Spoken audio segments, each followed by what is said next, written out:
I never imagined that after 15 years of pouring my heart and soul into Dalton and Brooks, I'd find myself in a frigid conference room, listening to the new CEO call me dead weight. That Friday morning, the air in Chicago felt as heavy as the bone-chilling cold of -10 degrees Fahrenheit outside. I, James Bennett, walked into the meeting room in my crisply pressed suit jacket, ready for what I thought would be just another workday. But when Lauren Carter, the new CEO barely in her mid-30s, fixed me with an icy stare and said, "James, we have to let you go," my heart stopped. Beside her, Mark Rhodes, the smug head of product, leaned back with a smirk and added, "Just clearing out some dead weight, you know." The room fell silent. Stephen Walsh, the HR manager, scribbled notes with his head down, while Sarah Miller, the young analyst, mumbled, "Don't take it personally, James. It's just business." But I knew this wasn't just business. This was betrayal. They thought they'd won, that I'd quietly walk away, carrying 15 years of dedication into oblivion. What they didn't know was that 3 weeks earlier, I'd stumbled upon an internal email chain I was never meant to see. A plan to get rid of me, laid out in cold detail. Sitting there, I smiled, calm in a way that unsettled them. In my mind, a plan was already taking shape. They called me dead weight, but they had no idea I was ready to flip their entire world upside down. I'm James Bennett, 42 years old, an ordinary guy living in Chicago, where the skyscrapers and relentless pace make me feel like I belong. For the past 15 years, Dalton and Brooks hasn't just been my workplace. It's been my second home. I started there as a young analyst, burning the midnight oil under fluorescent lights, fixing other people's mistakes, and learning the ins and outs of complex financial systems. I helped the company weather 2 economic downturns, built relationships with major clients like Jennifer Brooks, and led a team of 12 people I consider family. People like Daniel Lopez and Sarah Miller aren't just colleagues. They're the ones I've mentored, laughed with, and leaned on through tough days. My work revolved around the portfolio management system, an intricate piece of software I've refined over the years. I didn't just write code or crunch numbers.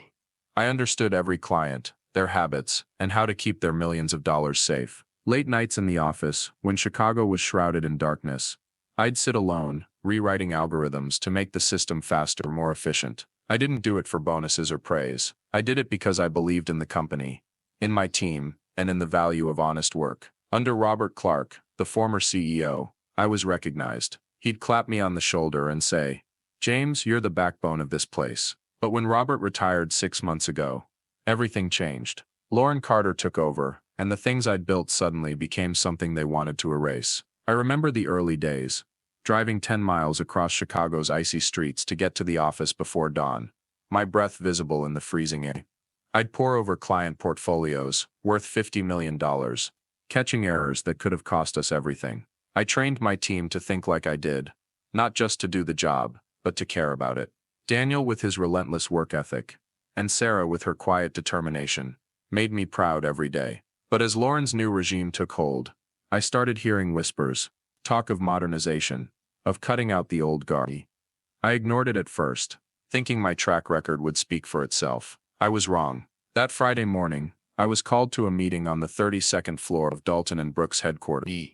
Right in the heart of Chicago, the glass-walled conference room gleamed, offering a view of the Chicago River sparkling faintly under a weak sun. I sat down across from Lauren Carter, who wore a sharp navy suit, her blonde hair pulled back tightly, her eyes cutting like steel. Next to her was Mark Rhodes, the guy who loved to brag about game-changing ideas that never materialized. Stephen Walsh, the HR manager, sat in the corner, scribbling notes like a robot. Sarah Miller, the young analyst I'd mentored, perched on the edge of her seat, her eyes glued to the table. Lauren spoke first, her voice flat.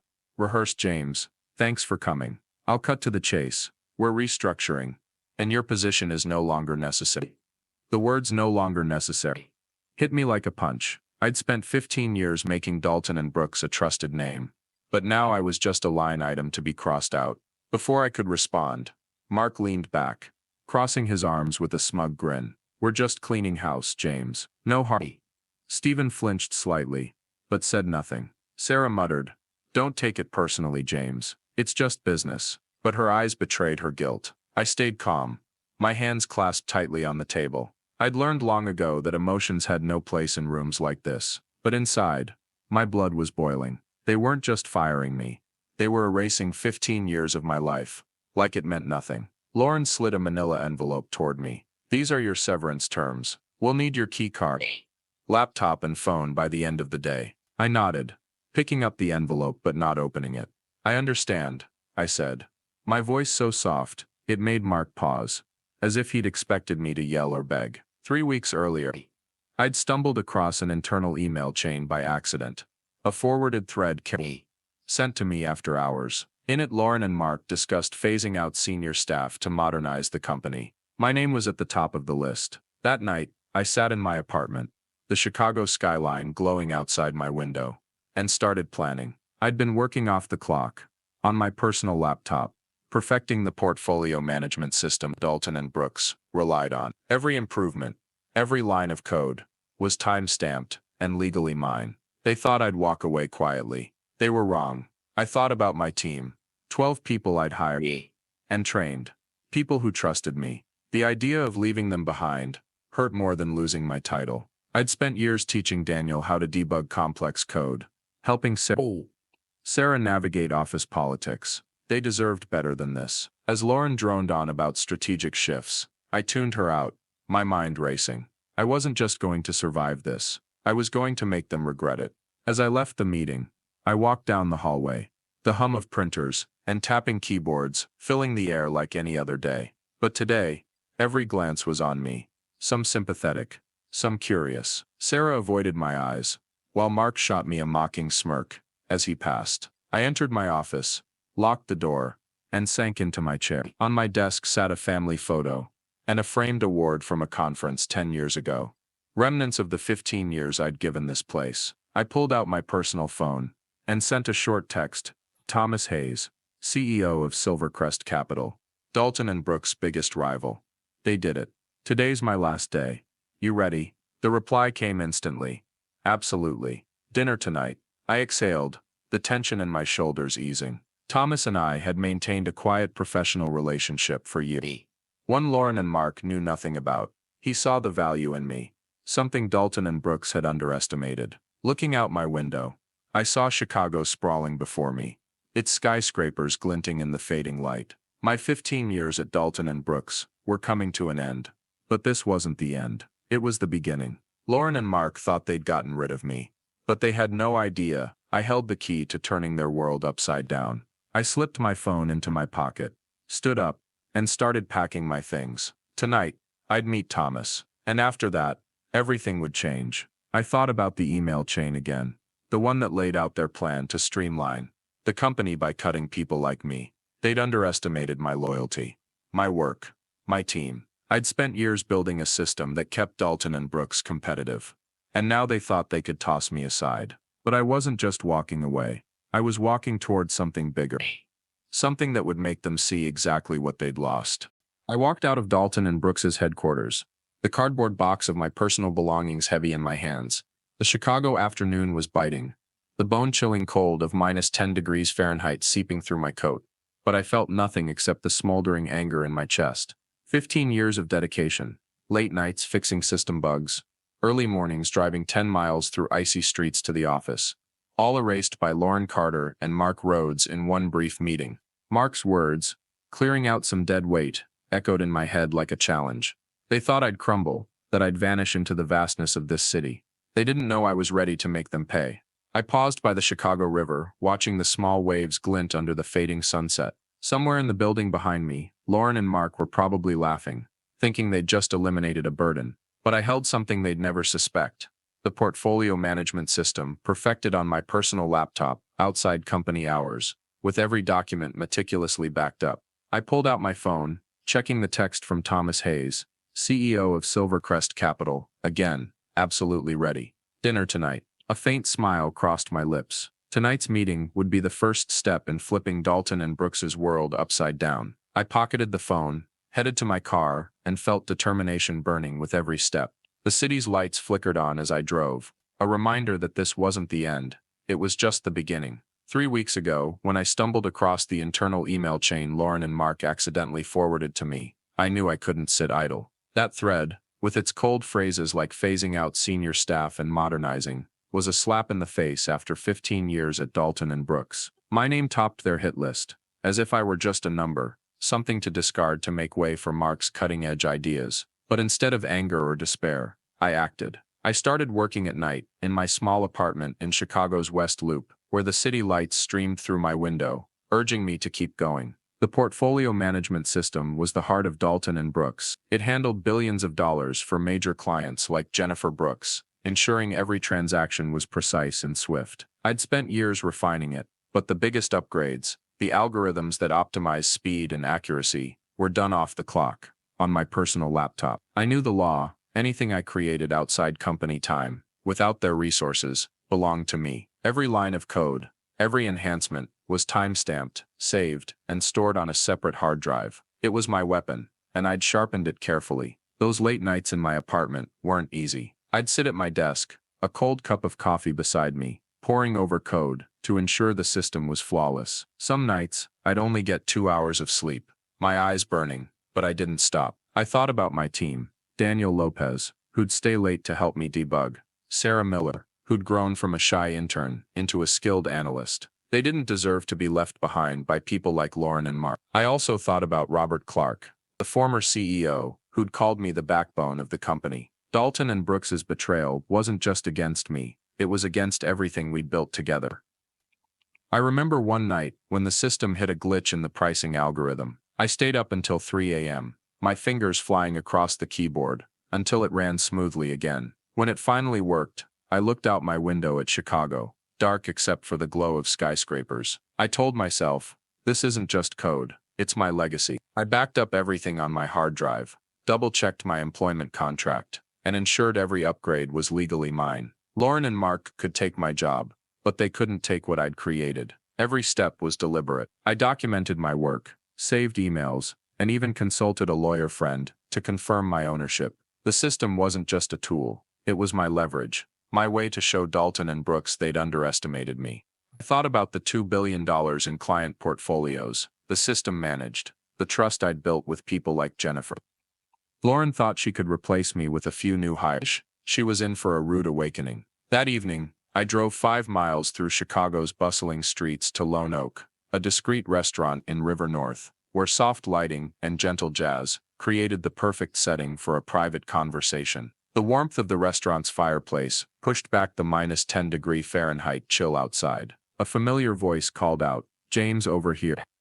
I smiled, walking over and sitting across from Thomas Hayes, CEO of Silvercrest Capital, Dalton and Brooks's fiercest competitor. Thomas, with his silver-streaked hair and calm demeanor, stood to shake my hand, a courteous gesture that carried weight. "They finally did it, huh?" Thomas said, pouring me a glass of red wine. "They did," I replied, my voice steady but firm. "Exactly as we expected." "Exactly as we expected. It's likely as we expected." Thomas raised an eyebrow, his eyes glinting with satisfaction. "Mark's arrogance has always been his weakness. And Lauren? I knew she'd make this move, the moment she took Robert's chair. We'd kept in touch for years, through brief emails and meetings like this. Unlike Lauren, Thomas respected my work, never seeing me as outdated. I pulled a slim folder from my briefcase and slid it across the table. Inside were performance reports, updated algorithms, and a preliminary patent application, all in my name. "This is what I've been working on for the past year," I said. "Every upgrade, every line of code, done off hours, on my own equipment. I have airtight proof." Thomas flipped through the pages, his eyes widening. "You've outdone yourself," he said, his voice full of admiration. "With this system, Silvercrest could overtake Dalton and Brooks in a quarter." I nodded. "That's only part of it. My team, Daniel, Sarah, and the others, they're loyal to me. They've seen how Lauren and Mark treated me, and they won't stick around." Thomas leaned back, clearly impressed. "You're not just bringing a system, you're bringing the people who know it inside out." I shrugged modestly. "They're good people. They deserve better than what Dalton and Brooks has become." We dove into the details. Thomas offered me a role, Director of Strategic Innovation at Silvercrest, with a 30% higher salary than at Dalton and Brooks, and full freedom to lead my team. He also agreed to bring my entire team, 12 people, from coders to analysts, on board. "We'll announce your appointment carefully," Thomas said, but loud enough to send a message. I smiled, picturing Lauren's face when she saw the news. The waiter brought our meals, but we barely touched them, too focused on the plan. Thomas outlined how Silvercrest's legal team would protect my intellectual property, ensuring Dalton and Brooks couldn't claim the system. We discussed timelines, client transitions, and how to position my team for success. "This isn't just a job change," Thomas said, raising his glass. "This is a takeover." I clinked my glass against his, feeling the weight of 15 years begin to lift. As the waiter cleared our plates,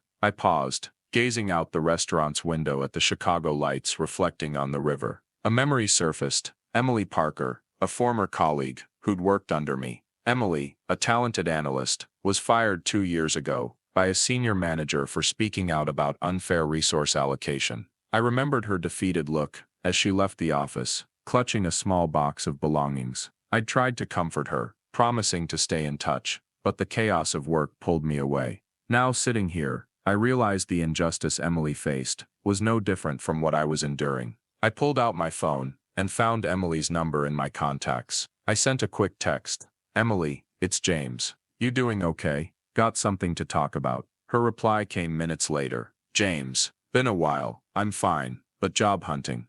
"What's up?" I smiled. Emily deserved a second chance, and I knew Silvercrest could use someone like her. "Meet me next week," I texted back. "I've got an offer you'll like." This wasn't just about helping Emily. It was a reminder that justice wasn't only for me, but for everyone Dalton and Brooks had wronged. Thomas noticed the shift in my mood. "What's on your mind?" he asked. I told him about Emily, how she'd been pushed out for telling the truth. "If you bring her to Silvercrest, we'll welcome her," Thomas said. "You're not just building a team, you're building a legacy." His words hit home. Helping Emily wasn't just the right thing to do. It was part of my plan to right the wrongs of Dalton and Brooks. I felt a surge of clarity. This fight was bigger than me. It was about giving a voice to those who'd been silenced. As I left the restaurant, I drove home through Chicago's glowing streets. The -10°F cold still stung, but I felt a warmth inside, not from the wine, but from knowing I was on the right path. My meeting with Thomas had confirmed what I'd known deep down. My worth wasn't tied to a desk at Dalton and Brooks, but to what I'd built, and the people who believed in me. The portfolio management system, my team, and now a chance for Emily. These were the pieces of a larger plan. Back at my apartment, I texted Daniel Lopez and Sarah Miller, the two I trusted most on my team. "Meet me tomorrow morning. Coffee shop in the Loop." Big news. I knew they'd be curious, but I also knew they'd stand by me. They'd seen how Lauren and Mark treated me, and they weren't the type to tolerate injustice. I sat down, opened my laptop, and reviewed the system files one last time. Everything was ready: the code, the proof of ownership, and the plan to make Silvercrest outshine Dalton and Brooks. Looking out my window, I saw Chicago stretching before me, its skyscrapers like torches in the night. Lauren and Mark thought they'd won by pushing me out, but they didn't know I held the ace. Today I'd laid the foundation for my revenge. Tomorrow, I'd start building it. And when everything was in place, Dalton and Brooks would realize they'd made the biggest mistake of their lives. On Monday morning, I stood outside Silvercrest Capital's headquarters in Chicago's Loop, feeling the -10°F cold bite through my coat. But today, I didn't feel the weight of last Friday's betrayal.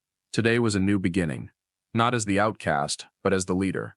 I, James Bennett, stepped into the gleaming glass building, where Thomas Hayes was waiting to officially announce me as Director of Strategic Innovation. The portfolio management system, built on my personal laptop, and my loyal team would be the spearhead to propel Silvercrest past Dalton and Brooks. Thomas greeted me in the lobby with a confident smile. "Ready to shake up the financial world, James?" he asked, clapping me on the shoulder. "More than ever," I replied, determination surging through me. We walked into a conference room where Silvercrest's legal team had prepared a press release. Silvercrest Capital appoints James Bennett as Director of Strategic Innovation, secures exclusive rights to advanced portfolio management system, the headline read. The announcement didn't just confirm my new role, it declared that the system, which Dalton and Brooks relied on to manage billions of dollars, was mine, developed off company time, on my own equipment. I texted Daniel Lopez and Sarah Miller, the first two from my team, to agree to join Silvercrest. "Today's the day," I wrote. "You guys ready?" Daniel replied instantly. 100% ready, boss." Sarah texted, "I can't wait." Their loyalty moved me. They weren't just following me for a job. They believed in me, as I'd always believed in them. As the press release went live, I knew the news would spread like wildfire through Chicago's financial circles. Lauren and Mark would soon realize the magnitude of their mistake. The elevator ride to my new office felt like crossing into a new world.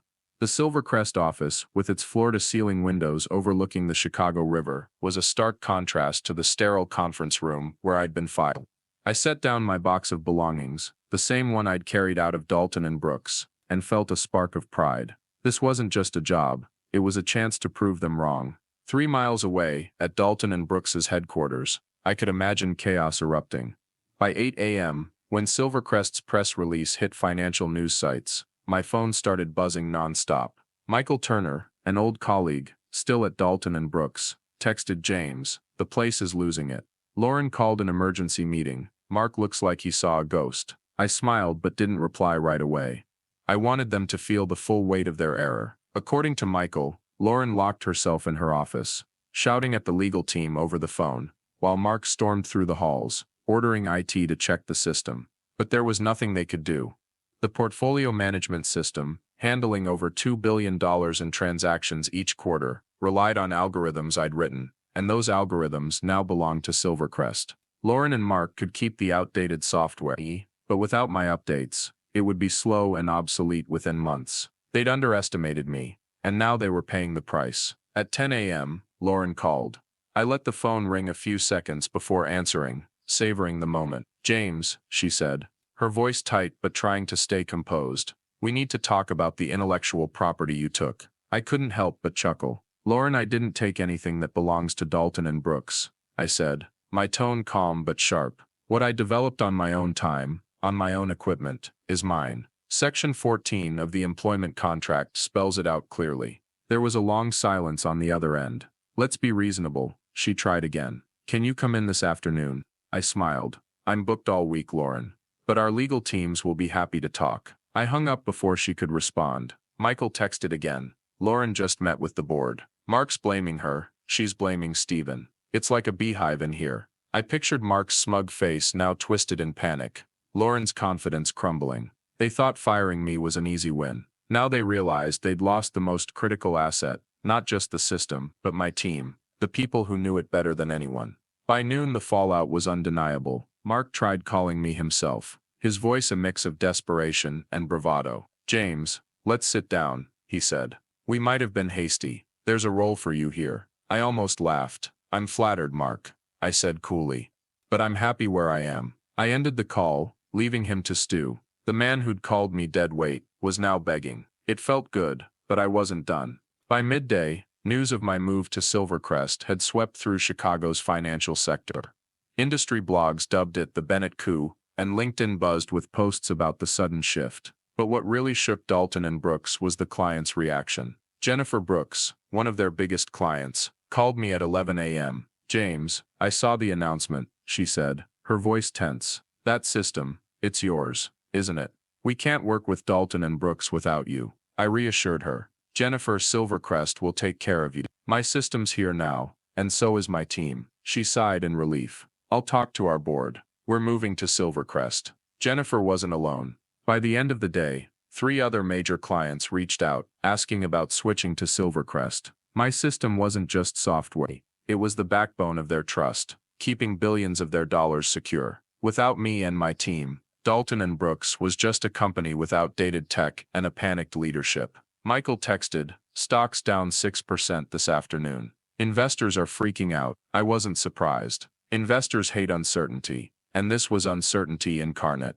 Meanwhile, at Silvercrest, my team and I hit the ground running. Daniel Lopez led the coders in integrating my system into Silvercrest's platform, while Sarah Miller worked with the analysts to migrate client data. We operated in a bright office, overlooking the Chicago River, just a few miles from Dalton and Brooks, but worlds apart. Gone were the suspicious glances and whispered gossip. Here my ideas were heard, and my team was valued. Late that day, I got a text from Stephen Walsh, Dalton and Brooks' HR manager. "James, we messed up. Is there a way to fix this?" I didn't respond. Stephen had sat silently during my firing, not uttering a word as Mark called me dead weight. Now he wanted to make amends, but it was too late. The chaos at Dalton and Brooks was just beginning, and I knew it would get worse. The financial press didn't let up. A headline on a major blog read, Dalton and Brooks reels as key system and team defect to rival. Commentators speculated about the company's future, noting that my system had been its competitive edge. Clients whispered about pulling their accounts, and employees started job hunting. Michael texted again. Half the staff is asking me if they should bail. It's a mess. I leaned back in my chair, letting the reality sink in. This wasn't just revenge. It was justice. On Tuesday morning, I met Emily Parker at a coffee shop in the Loop, half a mile from Silvercrest's office. Emily walked in, looking much as I remember. Brown hair tied back, sharp eyes, tinged with fatigue. "James, it's so good to see you," she said, settling down with a coffee. "What's going on? I heard about you and Silvercrest." I smiled, giving her the short version. The firing, the system, my team. When I mentioned Dalton and Brooks, her eyes darkened. "They did the same to me," she said. "Kicked me out for speaking the truth." I slid an envelope across the table. "This is an offer from Silvercrest," I said. "Senior analyst position, better pay than Dalton and Brooks, and a team that'll respect you." Emily opened the envelope, her eyes widening, as she read. "James, are you serious?" she asked, her voice trembling. "Dead serious," I replied. "You deserve this, Emily. And I need people like you." She smiled, the first spark of confidence I'd seen in her eyes since she left Dalton and Brooke. "I'm in," she said. "Thank you, James. You don't know what this means." Helping Emily wasn't just about doing the right thing. It was part of my mission to fix the injustices Dalton and Brooks had inflicted. As we left the coffee shop, Emily shook my hand, saying, "I won't let you down." I nodded. "I know you won't." Back at Silvercrest, I texted Thomas Hayes. "Emily's on board. She'll be a huge asset." Thomas replied, "Fantastic. You're building an unstoppable team." I smiled. This wasn't just about revenge. It was about creating something better. Emily's story reminded me why I was fighting. She'd been silenced, just like I'd been dismissed. Giving her a chance felt like reclaiming a piece of the fairness Dalton and Brooks had stolen. I pictured her thriving at Silvercrest, proving her worth, just as I was proving mine. That night, I stood in my new office at Silvercrest, gazing out at Chicago's dazzling lights. Somewhere a few miles away, Lauren and Mark were scrambling to save Dalton and Brooks, but I knew they couldn't. My system, my team, and now Emily. They were all here, with Silvercrest, ready to shape the future. Dalton and Brooks' stock had dropped 6%, clients were jumping ship, and investors were demanding answers. But I knew this was just the beginning. In the days ahead, the chaos would grow, and I was ready to push it further. Thought about Mark's words, "No hard feelings," and Lauren's smug smile when she thought she'd won. They weren't just wrong, they dug their own graves. I opened my laptop, checking an email from Jennifer Brooks, confirming she'd move her entire portfolio to Silvercrest. Another from Daniel Lopez read, "Systems running like a dream, boss. We're making history."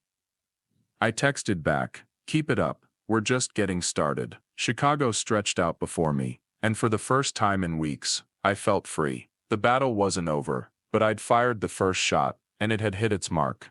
I stood by the window of my new office at Silvercrest Capital, gazing down at the Chicago River shimmering under the faint winter morning light. The -10°F cold seeped through the glass, but inside, I felt a fire burning, a fire of victory. Just days ago, James Bennett, was branded deadweight by Lauren Carter and Mark Rhodes in a sterile Dalton and Brooks conference room. Now I was Silvercrest's Director of Strategic Innovation, leading my team and my portfolio management system to spark a revolution in Chicago's financial world. Silvercrest was nothing like Dalton and Brooks. The office in the heart of Chicago's Loop was flooded with natural light from floor-to-ceiling windows, offering views of skyscrapers and the winding river below.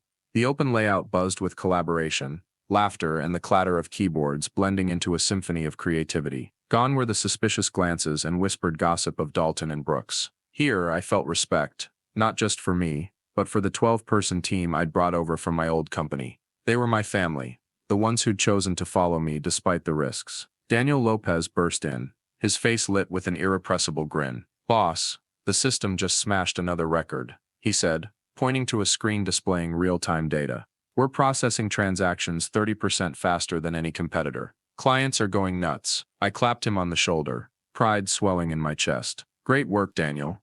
But we're not stopping here." Sarah Miller followed close behind, clutching a thick stack of client reports, her eyes sparkling with excitement. James, we landed 3 new clients this morning alone, she said. They heard about you in the system, and they're jumping on board. I nodded, smiling.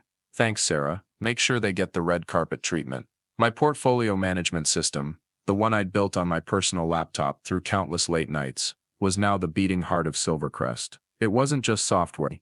It was a precision machine, handling billions of dollars with speed and reliability that stunned the industry. I thought back to those nights in my West Loop apartment. The city lights my only company, as I wrote code, fixed bugs, and dreamed of the day this system would change everything. Now that dream was reality, and my team was making it happen. At noon, Thomas Hayes, Silvercrest's CEO, called me into a meeting. James, you've done the impossible, he said, sliding a report across the table, showing an 8% spike in our stock price since I joined. Dalton and Brooks clients are flocking to us. We just signed 2 new ones, with assets totaling over $3 billion.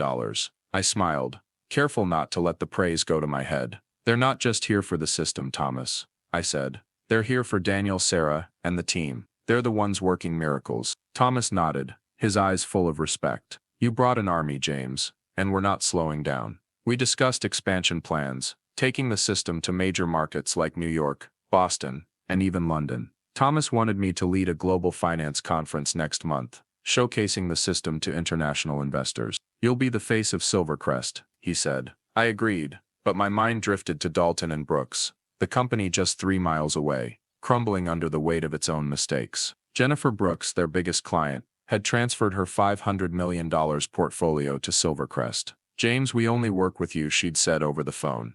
Her words were like a medal, not for the money, but for the trust I'd reclaimed. I looked out at Chicago's skyline, the skyscrapers gleaming in the sunlight.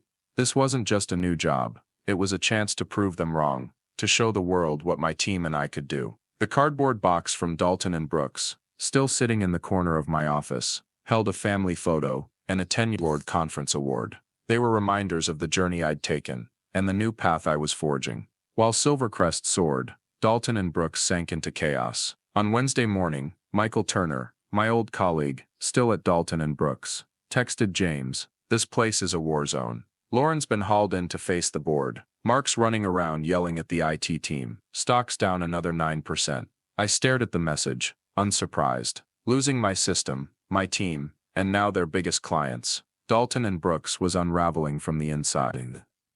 But I knew the heaviest blow was yet to come. Sitting in my Silvercrest office, I gazed at the Chicago River and imagined the scene at Dalton and Brooks, 3 miles away. The hallways, once filled with laughter and the hum of productivity, were likely thick with panic. Employees whispered about jumping ship, while the legal team scrambled to find a lifeline. But there was nothing they could do. My portfolio management system, handling over $2 billion in quarterly transactions, relied on algorithms I'd written on my personal laptop. Without my updates, their system would grind to a halt, outdated and unable to compete. Lauren and Mark had thought firing me was a victory.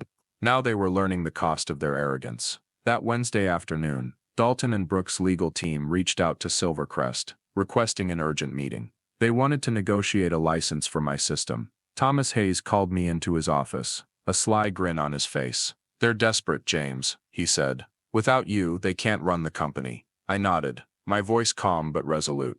They'll pay a steep price, not just in money, but in public acknowledgement. Thomas agreed, and our legal team drafted harsh terms, a multi-million-dollar licensing fee, including retroactive payments for past use, and a public statement declaring me the system's sole creator. On Thursday morning, Dalton and Brooks caved. An email from their board arrived, accompanied by a statement posted on their website.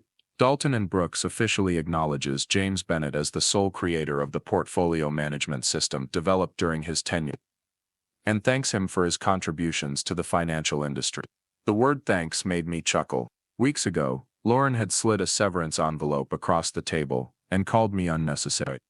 Now they were bowing before the world, admitting my worth. But the final blow landed Thursday evening. Michael texted, "Lauren and Mark are out. The board just announced it.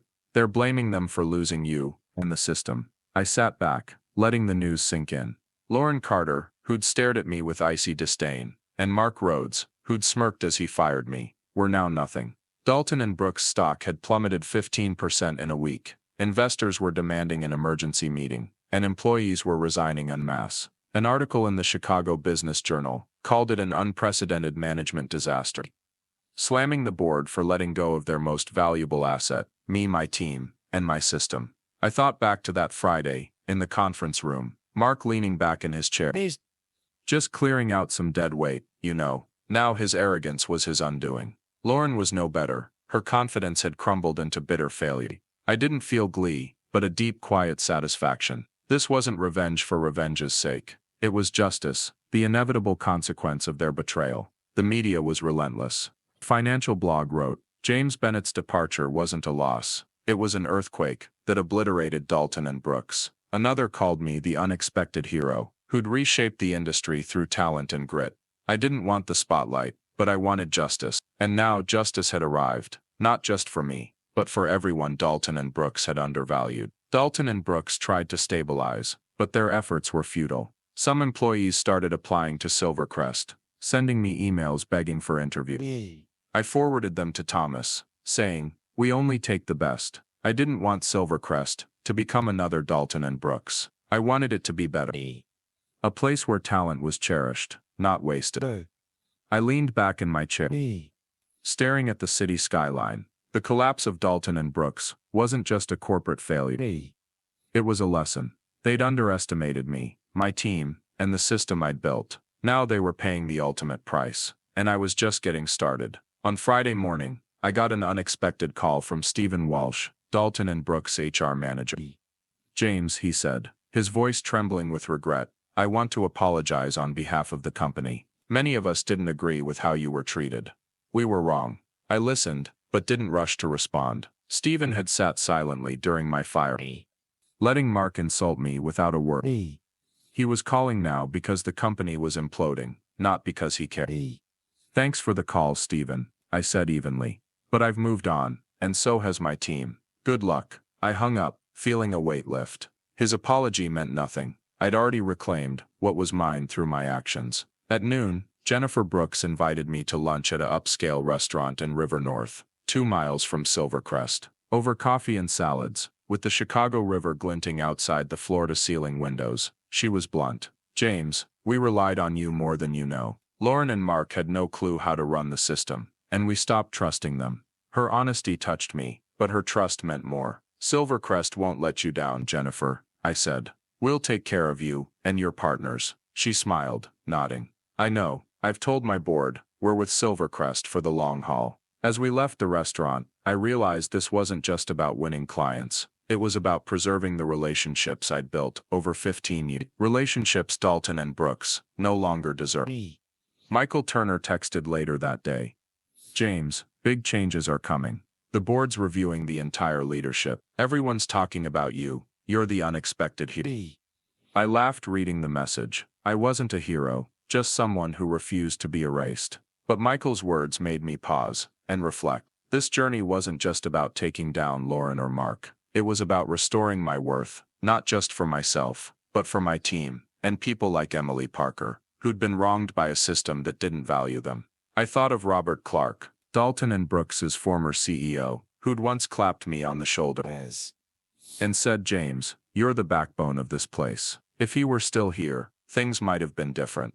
But now, I realized I didn't need his validation, or anyone's from Dalton and Brooks. The validation I needed, I'd found at Silvercrest, from Thomas Hayes, from Daniel, Sarah, and most importantly, from myself. I remembered that internal email Lauren and Mark had accidentally forwarded, with its cold talk of phasing out senior staff. It had stung, but it also lit a fire in me. I didn't break. I planned. I acted. I won. Now, standing in Silvercrest's office, I felt a freedom I hadn't known in years. I was no longer the man who sat silently in that Dalton and Brooks meeting. I was James Bennett, creator of a system, leader of a team, and architect of an industry shift. My mind drifted to my early days at Dalton and Brooks, when I was a young analyst working late under fluorescent lights, fixing colleagues' mistakes, and learning to manage multi-million-dollar portfolios. I'd given 15 years to build a legacy, only to have Lauren and Mark try to erase it in a single meeting. But now, that legacy was reborn, not at Dalton and Brooks, but at Silvercrest, where my team and I were writing a new story. I thought about the late nights, teaching Daniel to debug code, guiding Sarah through office politics, and building a system that became the industry's gold standard. Those moments weren't just work. They were proof of my value, proof that no one could take away. Dalton and Brooks had tried, and they'd failed spectacularly. Now their failure was a warning to others. Underestimate your people, and you'll lose everything. That weekend, Emily Parker started at Silvercrest, joining the analytics team, under Sarah Miller's lead. On Monday morning, I saw her in a meeting, presenting an idea to streamline client data processing. "James, I learned this from you," she said, with a confident smile. "Faster, more accurate, just like you always taught." I nodded, impressed. "Great work, Emily. Keep it up, and you'll be leading this team in no time." She grinned, her eyes shining with the confidence Dalton and Brooks had tried to snuff out. After the meeting, Emily pulled me aside. "James, I need to thank you again," she said earnestly. "When Dalton and Brooks fired me, I thought I was done. You gave me a chance to prove myself." I smiled, resting a hand on her shoulder. "Emily, you always had the talent. I just opened the door. You walked through it." She nodded, her eyes misty. "I won't let you down." Watching Emily work alongside Sarah and Daniel, I felt a deep pride. Helping her wasn't just about righting a wrong. It was about building a team where everyone was valued, where justice was action, not just work. That night, I stood by my office window, staring at Chicago's glittering lights. A few miles away, Dalton and Brooks was fighting to survive. Its stock crashing, clients gone, leadership in ruins. But at Silvercrest, we were building the future. My system, my team, and Emily. They were shining, proving that loyalty and talent would always outlast betrayal. Mark Rhodes and Lauren Carter were history. I opened my laptop, reading a text from Daniel Lopez. "Another record broken today, boss," I replied. "Keep it up. We're just starting." Chicago sprawled before me, and my story was far from over. I stood in my office at Silvercrest Capital, gazing out at Chicago's glittering lights under the night sky. The -10-degree Fahrenheit cold stung through the window, but I no longer felt it the way I once did. Instead, I felt a deep, unshakable peace. The peace of someone who'd won, not just against adversaries, but against the doubts within themselves. James Bennett had transformed Silvercrest into an icon in Chicago's financial world, and my portfolio management system was now the industry's gold standard. Silvercrest wasn't just a workplace, it was a new home for me and my team. The office in Chicago's Loop, with its expansive windows overlooking the Chicago River, buzzed with energy. Daniel Lopez and Sarah Miller led teams of coders and analysts, working with a passion Dalton and Brooks never valued. My system, built through countless late nights in my West Loop apartment, now managed tens of billions of dollars in transactions, faster and more reliable than any competitor. A new client, a New York-based investment fund, signed a $2 billion contract after testing the system. "James, this is the future," they said. I smiled, but the credit belonged to my team, the ones who'd trusted me from the start. Thomas Hayes, Silvercrest CEO, called me into his office last week. "James, you've changed the game," he said, pointing to a chart showing our stock up 12% in the past month. "We're leading the industry, and everyone wants to work with you." I nodded humbly. "It's not me, Thomas. It's Daniel, Sarah, and the team. They're making this happen." Thomas grinned. "You've built a legacy, James, and we're going further." We discussed opening branches in London and Singapore, with me spearheading global strategy. But no matter how grand the future, I never forgot the past, the days of betrayal, and the resolve that brought me here. Standing by the window, with Chicago sprawling before me, I let my mind drift back to the start of this journey. I remembered that frigid Friday when Lauren Carter slid a severance envelope across the table and said, "James, we have to let you go." I recalled Mark Rhodes's smug smirk as he called me dead weight. I thought of Stephen Walsh's silence and Sarah Miller's guilty glance. In that moment, my heart seemed to stop, but I didn't crumble. Instead, I smiled, calm and composed, because I knew I held something they hadn't anticipated, my portfolio management system, and a plan to reclaim what I deserved. This journey wasn't just about revenge. It was about proving that justice isn't an abstract idea, it's action, perseverance, and loyalty to those who believe in you. I thought of the long nights in my apartment, the city lights my only companion as I wrote code, fixed bugs, and told myself I couldn't quit. I thought of my team, Daniel, Sarah, and the others, who left Dalton and Brooks to follow me, despite the uncertainty. They weren't just colleagues, they were proof that loyalty and talent will always triumph over betrayal. I also thought of Robert Clark, Dalton and Brooks's former CEO, who'd once called me the backbone of the company. If he'd still been there, I might not have been fired. But now I realized their betrayal was necessary. It forced me to rise, to fight, to become the best version of myself. I was no longer the James Bennett of 15 years ago, staying late to fix colleagues' mistakes. I was James Bennett, creator of a system that reshaped finance, leader of an unstoppable team, and proof that no one can erase you if you refuse to let them. The greatest lesson I learned wasn't about defeating Lauren or Mark. It was about the power of perseverance. When you're knocked down, when you're betrayed, you have two choices: give up or get up. I chose to get up, not just for me, but for my team, for Emily Parker, and for anyone who's ever been undervalued. Justice doesn't come from waiting. It comes from action, from sleepless nights, from tough choices, and from believing you're worth more. That's the truth I carried through every line of code, every meeting, every step of this fight. I looked out at Chicago's skyline, its skyscrapers like beacons in the dark. This city, with its relentless pace and endless possibilities, taught me that every ending is a new beginning. Dalton and Brooks thought they'd written my ending, but they only gave me a chance to write a better story, one of resilience, loyalty, and justice. Yesterday morning, Jennifer Brooks called from her office downtown, 2 miles from Silvercrest. "James, we just signed a long-term contract with Silvercrest," she said, her voice brimming with enthusiasm. "Your system's why we stayed, but your team's why we trust you." I smiled. "Thanks, Jennifer. We won't let you down." Her words were a testament to the legacy I'd built, not just a system, but a team you could rely on. Daniel Lopez and Sarah Miller reflected the change too. Daniel texted, "Boss, we got invited to present the system at a New York conference. They're calling us the future." Sarah emailed about her promotion to lead analyst. "James, I wouldn't be here without you," she wrote.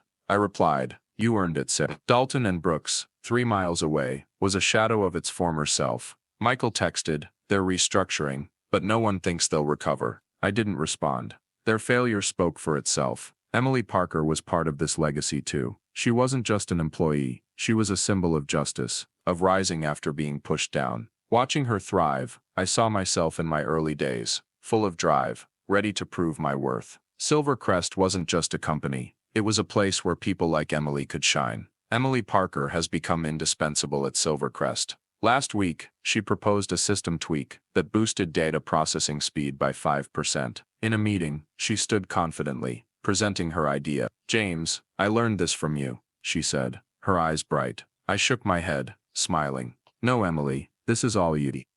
After the meeting, she thanked me again. "When Dalton and Brooks fired me, I thought I was done. You gave me a chance to start over." I replied, "You always had the talent, Emily. I just helped you find it." She nodded, and I knew she'd keep shining. Emily wasn't just a team member. She was proof that justice can prevail, that injustice isn't the end. Looking out at Chicago, I saw a city of possibilities, where people like me, Emily, Daniel, and Sarah, could rise from defeat and build something great. My journey began with betrayal, but it ended with justice, not because I sought revenge, but because I believed in my worth. Justice isn't just defeating your enemies. It's reclaiming what you deserve, proving no one can define you but yourself. I learned that perseverance is the greatest strength. When you're knocked down, stand up. When you're betrayed, act. When you're underestimated, prove them wrong. That's the lesson I want to share, not just for me, but for anyone fighting to reclaim their light. Chicago, with its skyscrapers and the endless river, taught me every ending is a new beginning. My story, through all its trials, is still unfolding, and I'm ready for what's next. Thank you all for following my story, a journey from betrayal to justice, from defeat to triumph. I hope it's inspired you to persevere through your own challenges. If you enjoyed this story, please hit the like button, subscribe to the channel, and turn on the notification bell so you don't miss our next video from Revenge with Ethan. Share your thoughts in the comments. I'd love to hear from you. Together, let's keep exploring stories of justice and resilience. See you in the next one.